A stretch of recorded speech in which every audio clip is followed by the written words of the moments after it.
Dear viewers, in the view of upcoming Civil Services Preliminary Examination, PT 2021 revision series has been started to make your preparation better. The program will be published at 9 a.m. daily. Hope this initiative of ours will be beneficial for you. Thank you.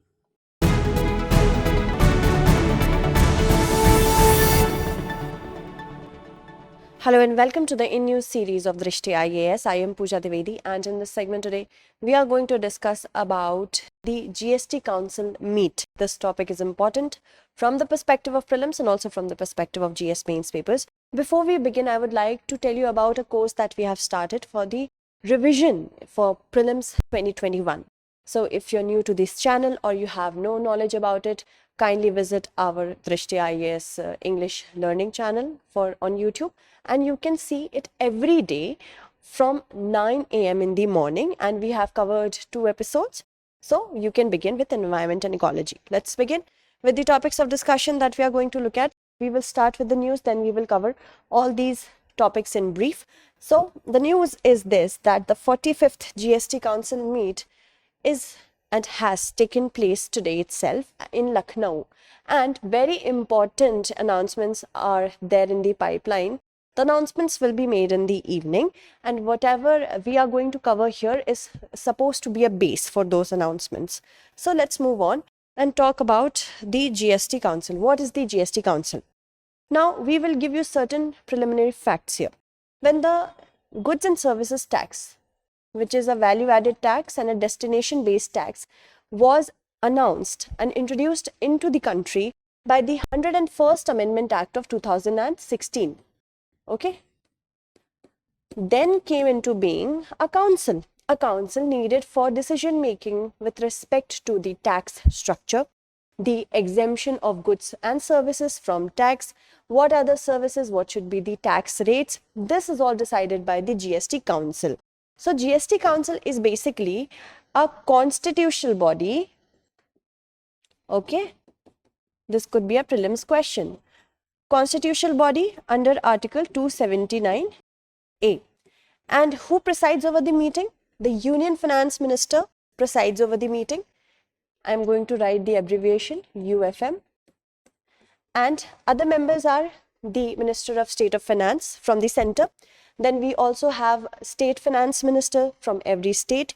So this is the structure. That means it's a federal structure, and both the voice of the center as well as the states are taken into account, because this is a very important sector. Why not? Fiscal system. Fiscal system is very important. The fiscal fabric of India, which should be decentralized in the manner that every state is special. Every state should have their own taxation structure. But here under GST, one taxation system for all, so we need a federal structure. How are we able to get that? We are able to get that with the help of the share of vote of the center will be 1/3, and for the states it will be 2/3. And the decision is taken by the majority of members present and voting, and any decision cannot be taken if the voting is not more than 75% in the favor of any structure. Okay. So this is the entire setup. Let's move on and talk about the current meeting. The current meeting is the first ever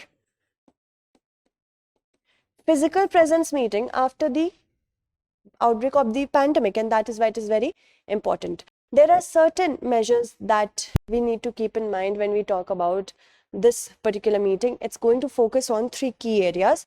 First is going to be the inclusion of petroleum products within the tax ambit. It can be there because the GST Council itself said that we might consider putting the petroleum products into the ambit, and extension of compensation for states beyond 2022. The compensation is being paid to the states because in the process of transition from many tax rates to GST, one tax rate, what has happened? Many states have incurred losses. So in order to cover those losses, we have compensation cess. The compensation cess is put on goods and services above the GST. So whatever losses have been incurred, compensation cess is put on, and whatever finance gets through with the help of the cess, it is paid in the form of compensation cess to the states. So we will, the council will also talk about if we need to go beyond 2022, because right now, if we talk about the current scenario, the cess should only be applicable for this amount of time. But as we know that the COVID-19 pandemic has, of course, put a big jolt on the needs of every state. So this might be a good thing to discuss, right? And a host of tax changes also are there, like including continuation of reduced tax on COVID-19 relief material, because this is a pandemic. This is a health emergency. We need to understand that providing physical help in the current scenario to COVID-19 related materials, it should also be on the plate of the council. Let's move on and talk about the first thing that we are going to focus here, petroleum products like petroleum crude. Not only one product, but these are the products that are going to be included. I mean, this is on the table to discuss. Petroleum crude, high-speed diesel, motor spirit, that is petrol, natural gas, and aviation turbine fuel. Okay, so there has been a lot of clamor when the petrol prices started to rise. And why was there a clamor? Because the international prices were not that high, but because of the taxation that is different in every state. The states are right now taxing petrol at their own level. So many states saw that because of less place to get the taxes from, the state have very little options, and that is why this is something that the union is considering to put it within the ambit of GST, so that the prices do not increase. And even the Kerala High Court has recommended, as suggested, that there should be the inclusion of petroleum products should be under GST itself. Moving on. Now, as you can see, I have provided you with a graph that the petrol prices remained above rupees 100 mark in metro cities. And also, if we talk about this, diesel prices, this has also remained unchanged since last 12 days. So many states have been seeing that petrol and diesel prices have risen. Because of that, the per unit cost on the commodities, whatever the commodities that commute with the help of trucks and everything, of course the overhead costs will also be there. So that is causing a loss to consumers at the end. It's a burning hole. It's burning a hole in our own pocket. Moving on, let's talk about basically the compensation. The compensation sees, if we talk about 1.59 lakh crore is needed to meet the compensation cess. So this gap, compensation cess gap, how to finance this gap, how to monetize this gap, if we are going to get the extension of compensation cess time period beyond 2022, what should be the tax slab, who should be responsible, everything will be on the table. Also, if we talk about the correction in inverted duty structure, this is also going to be talked about. This is the current one, the blue one, and this is the proposed one. Sorry, the red one is the proposed one. So what is inverted duty structure? Inverted duty structure is basically when the cost of imports, in the sense that taxation on import is such that it is higher than the finished good. I am going to talk about a hypothetical scenario. Suppose I am a car manufacturer and I produce a car for 100 rupees. But whatever tires I import, it costs me 200 rupees. So what is happening? That eventually I am losing, because what is happening that the taxation on the tires are such that it is increasing the cost of the tires, and it's more than the finished good product's price.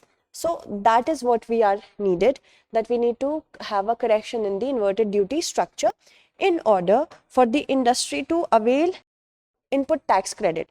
That means whatever tax I am paying to get these tires, I will be able to adjust the tax when I sell my car. Okay, so this is something that we need to understand, and there are so many sectors that the government is planning to look at. You can look at these sectors.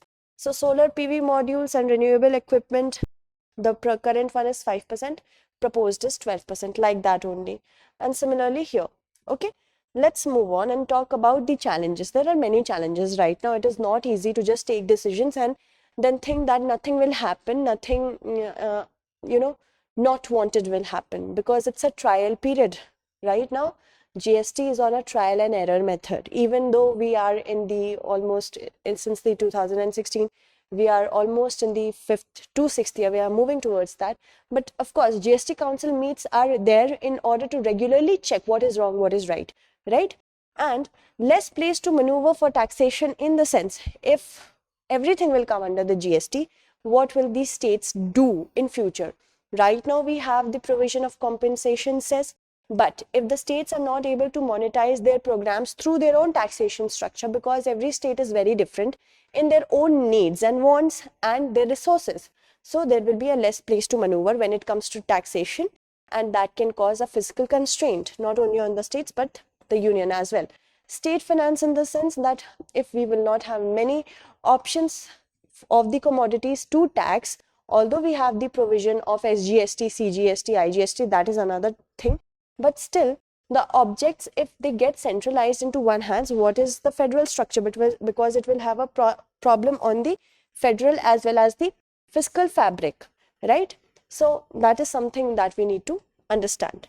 So if we talk about the way forward, we need to keep certain things in mind, that the fiscal structure, fiscal federalism and social federalism, everything should be taken into account when we are taking any decision, especially with respect to India, as I have time and again reiterated the importance of diversity in India.